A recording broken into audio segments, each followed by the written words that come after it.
Hello everyone, कैसे हैं आप सब लोग। आज हम करने वाले हैं चैप्टर 5 ऑर्गेनाइजिंग। चलिए स्टार्ट करते हैं। बच्चों, ऑर्गेनाइजिंग का मतलब होता है सिंपली कोई भी मॉडर्न एंटरप्राइज है उसको स्ट्रक्चर करना। ठीक है। और जो केओस हो रहा है, जो भी दिक्कतें हो रही है, उसको क्या करना, कोऑर्डिनेशन में लाना, ह्यूमंस के, एम्प्लॉयज के, सबऑर्डिनेट्स के बीच में। ठीक है। और पावर्स को डिस्ट्रीब्यूट करना और फ्रेमवर्क को आर्किटेक्ट करना, सस्टेनेबल ग्रोथ को बनाए रखना। ठीक है। तो सिंपल सा मीनिंग क्या है, टर्निंग केओस इनटू ऑर्डर ही क्या है, ऑर्गेनाइजिंग है। चलिए आगे बढ़ते हैं।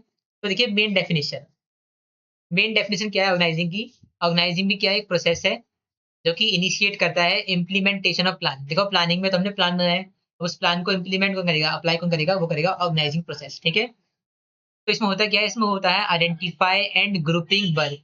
कि जो वर्क है उसको आइडेंटिफाई करते हैं और ग्रुपिंग करते हैं उसके नेचर के अकॉर्डिंग। ठीक है।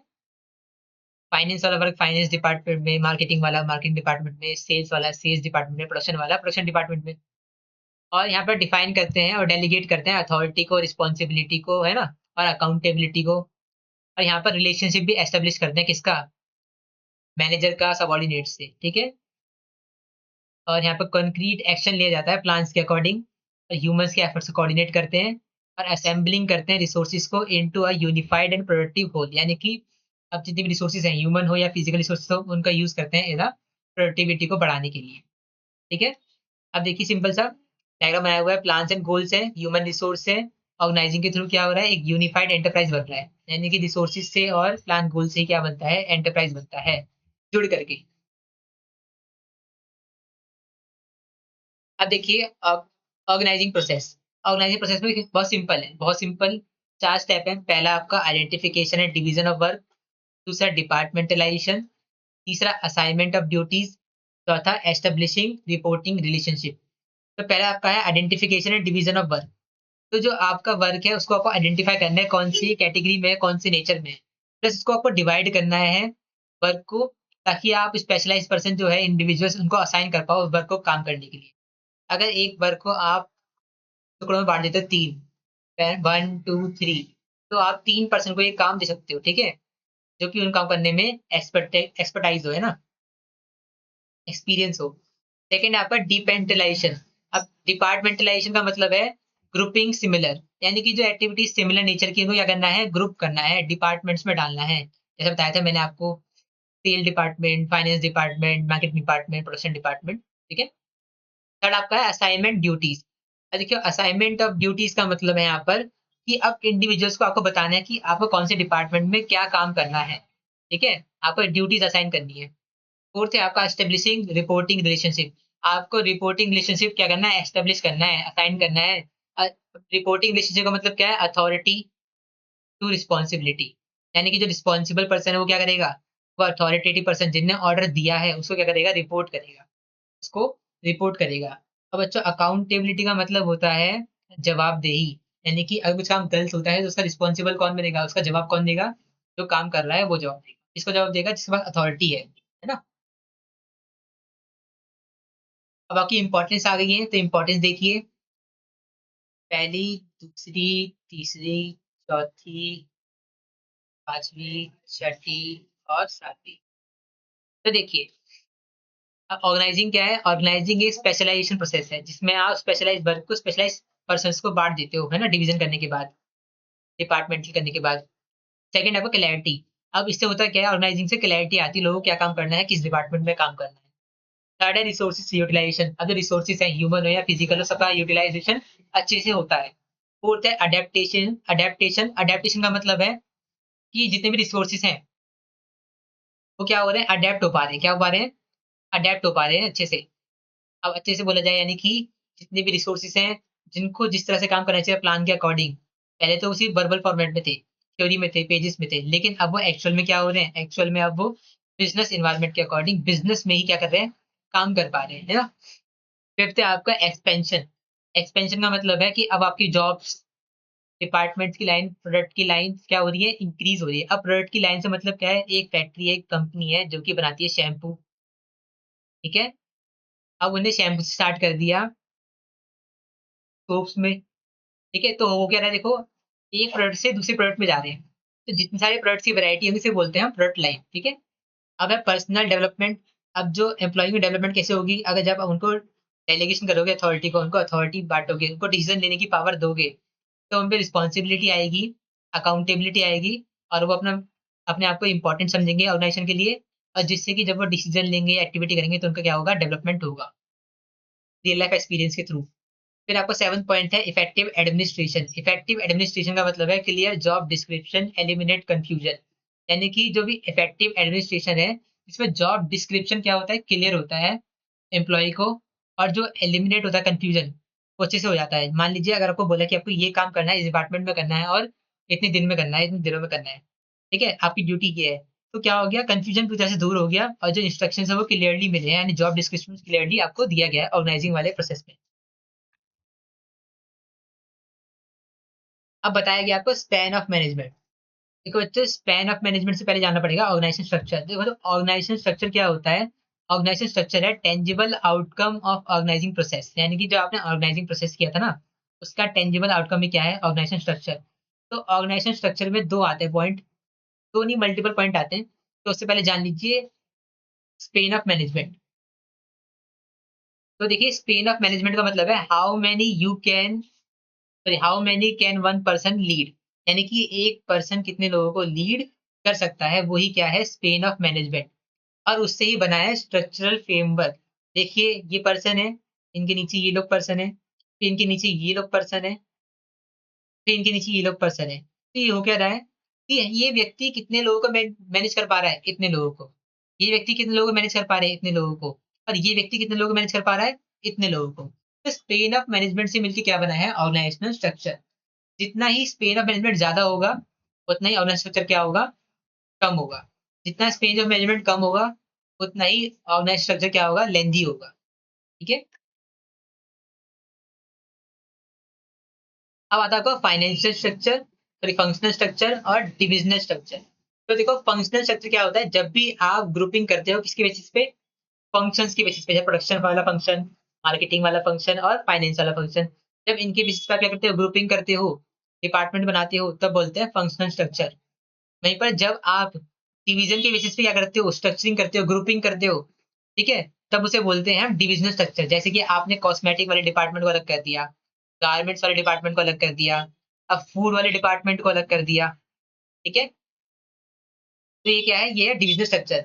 अब देखो डिविजनल स्ट्रक्चर में होता क्या है, डिविजनल स्ट्रक्चर में जो आपने प्रोडक्ट के अकॉर्डिंग आपने डिपार्टमेंट बनाया है, उसके अंदर आपके प्लानिंग, मार्केटिंग, प्रोडक्शन, ये सब डिपार्टमेंट भी एग्जिस्ट करते हैं। ठीक है।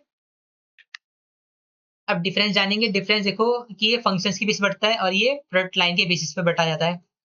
फिर बाद है फंक्शनल स्पेशलाइजेशन। यहाँ पर फंक्शनल की स्पेशलाइजेशन होती है, यहाँ पर प्रोडक्ट की स्पेशलाइजेशन होती है।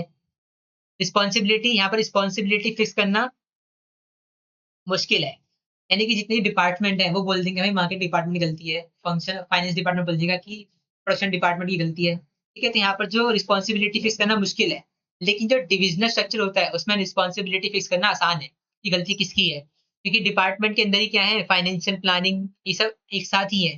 तो जब भी पूरे डिपार्टमेंट में अगर लॉस बनाएगी, लॉस होगा, तो पूरी रिस्पॉन्सिबिलिटी इस पूरे डिपार्टमेंट की होगी, उसके अंदर के प्लानिंग, फाइनेंसिंग, मार्केटिंग सभी डिपार्टमेंट की रिस्पॉन्सिबिलिटी बनेगी, कोई किसी को ब्लेम नहीं कर पाएगा।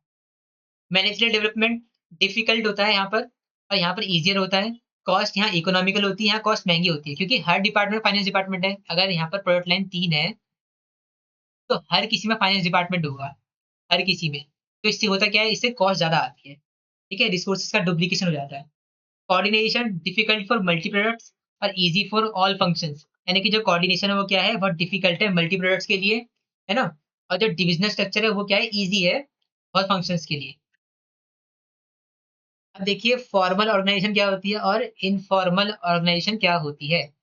तो देखिए फॉर्मल ऑर्गेनाइजेशन होती है जो कि डेलिबरेटली बनाई जाती है, जानबूझकर, जिसमें आपके एक्सप्लिसिट रूल होते हैं, प्रोसीजर्स होते हैं, जॉब डिस्क्रिप्शन होता है ना, और आपकी बाउंड्रीज होती हैं, सीमाएं होती हैं, अथॉरिटी और रिस्पॉन्सिबिलिटी।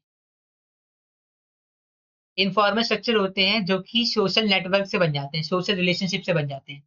ठीक है। बार बार लोगों के स्पॉन्टेनियसली कॉन्टेक्ट में आने से, है ना, ये होता है इनफॉर्मल रिलेशन। डायग्राम देख के समझ गए होंगे आप लोग। अब डिफरेंस, ये डेलिबरेट बने जाते हैं, ये स्पॉन्टेनियसली अराइज हो जाते हैं, यानी कि अपने आप बन जाते हैं। अब ये क्या है, arises by virtue of position, ये पोजीशन के कारण बनते हैं। और ये बनते हैं पर्सनल क्वालिटीज के कारण, नेटवर्क के कारण। ये डायरेक्ट करते हैं रूल्स और रिजिड प्रोसीजर्स के थ्रू। इनमें कोई रूल्स प्रोसीजर नहीं होता, इस पे क्या होता है बिहेवियर पैटर्न होता है और ग्रुप नॉर्म्स पर आधारित होते हैं। ग्रुप नॉर्म्स यानी कि ग्रुप्स के माननीय विचारधारा पे। फिर आपका है फ्लो ऑफ कम्युनिकेशन। यहाँ flow of communication scalar chain follow होता है, यहाँ पे क्या होता है स्केलर चैन फॉलो होता है, यानी कि टॉप टू बॉटम बातचीत होती है। देखिए यहाँ जो इन्फॉर्मेशन फैलती है वो ना टॉप टू बॉटम है, क्रॉस हो सकती है, कैसी भी हो सकती है, ठीक है। नेचर इसका रिजिड है, स्टेबल है, प्रेडिक्टेबल है। नेचर फ्लेक्सिबल है, डायनामिक है और अनप्रेडिक्टेबल है। अब आ गया पॉइंट आपका डेलीगेशन वाला। तो डेलीगेशन का मतलब होता है downward transfer of authority from superior to subordinate, यानी कि अपने सुपीरियर ने क्या करा, अपने सबऑर्डिनेट को अथॉरिटी दे दी, पावर दे दी डिसीजन लेने की, ठीक है, रिस्पॉन्सिबिलिटी प्लस पावर दे दी डिसीजन लेने की। इसे बोलते हैं डेलीगेशन। क्या बोलते हैं? डेलीगेशन।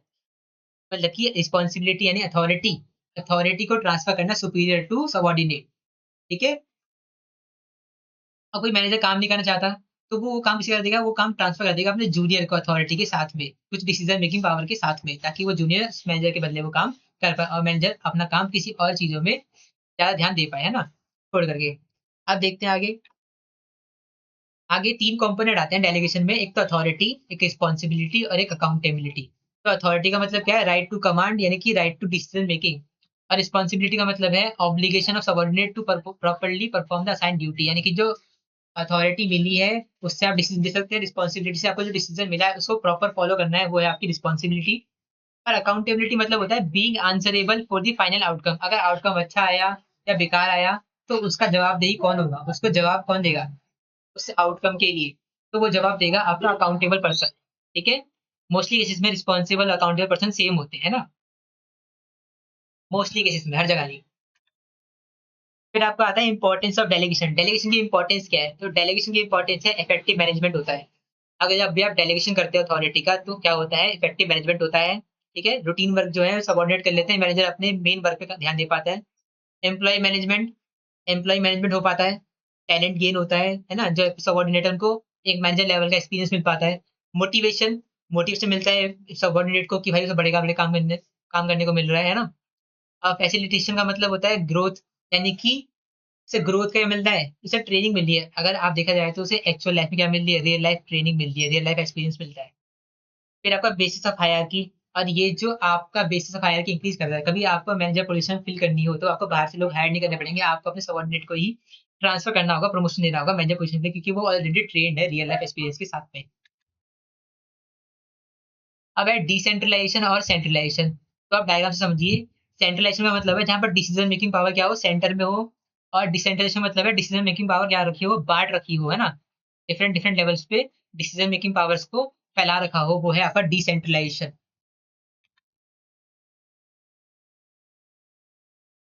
अब देखिए आपसे बोला गया है कि डिसेंट्रलाइजेशन की इंपॉर्टेंस क्या है। तो इंपॉर्टेंस है डेवलप इनिशिएटिव, यानी कि सबऑर्डिनेट के अंदर क्या करना, इनिशिएटिव लेने की, बिहेवियर को डेवलप करना। और मैनेजमेंट, मैनेजमेंट यानी कि जो टॉप लेवल मैनेजमेंट है उनको रिलीफ देना, यानी कि उनको जो रूटीन एक्टिविटी है उससे रिलीफ मिल जाना, वो मेन एक्टिविटी पे ध्यान दे पाए, पॉलिसी और स्ट्रेटेजी बनाने पे ध्यान दे पाए। क्विक डिसीजन मेकिंग, तो सबके पास अथॉरिटी होगी तो जल्दी डिसीजन ले पाएंगे, किसी को पूछना नहीं पड़ेगा किसी और सीनियर से। फिर है बेटर कंट्रोल, और इससे परफॉर्मेंस पे क्या होता है, बेटर कंट्रोल मिल पाता है, क्योंकि इससे अकाउंटेबिलिटी तो बनती है। जब भी आप किसी को रिस्पॉन्सिबिलिटी देते हो, अथॉरिटी देते हो, तो वो अकाउंटेबल भी बन जाता है, जवाबदेही बन जाता है अच्छे आउटकम ना आने पर।